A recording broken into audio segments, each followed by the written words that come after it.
اللہ تعالیٰ آپ کو جزائے خیر دے. آپ نے ماشاءاللہ علماء کے لیے، مہمانوں کے لیے ایک کمرہ بنایا. وہ علماء آئیں گے، محنت کریں گے یہاں پر، یہاں رہیں گے. دوسرا کہ سب گھر والے ایک میری نصیحت پر عمل کریں کہ جب بھی گھر میں آئیں تو زور سے سلام کریں. السلام علیکم ورحمۃ اللہ وبرکاتہ. اور دوسرا سورہ فاتحہ پڑھیں. تیسرا سورہ اخلاص پڑھیں. اور چوتھا درود شریف پڑھیں. بس یہ 4 کام کرنے ہیں. سلام، سورہ فاتحہ، سورہ اخلاص اور درود شریف. اس کے بعد اپنا کام کریں، گھر میں جو کرنا ہے وہ کریں. عورتیں بھی یہی عادت ڈالیں، مرد بھی یہی عادت ڈالیں. کاروبار میں جاؤ تو بھی یہی عادت ڈالو انشاءاللہ. تو علماء نے لکھا ہے کہ اس کے 2 فائدے بڑے بڑے ہوتے ہیں.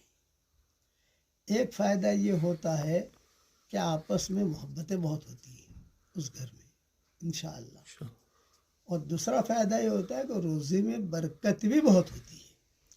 یہ میں نے میری کتاب بکھرے موتی میں یہ مضامین بہت تفصیل سے لکھے ہیں انشاءاللہ. یہ شروع کریں آپ. دوسرا کہ میاں بیوی میں انبن تو ہوتی ہی ہوتی ہے، یہ فطری چیز ہے. کوئی یہ نہیں کہہ سکتا کہ میری بیوی سے کبھی لڑائی نہیں ہوتی.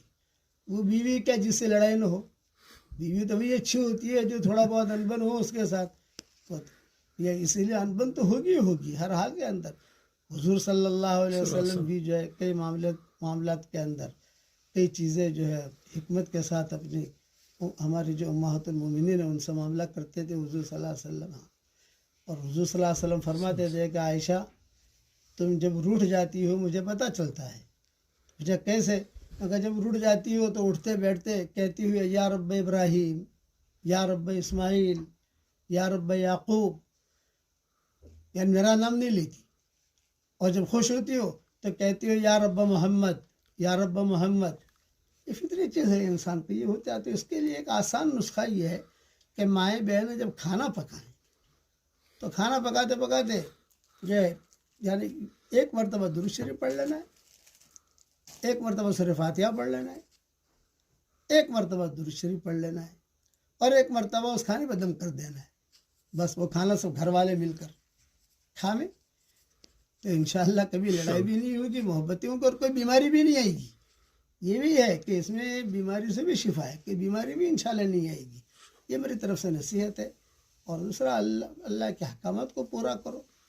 یہ انگلینڈ کی سرزمین جو ہے یہ اللہ کے نام کو ترس رہی ہے.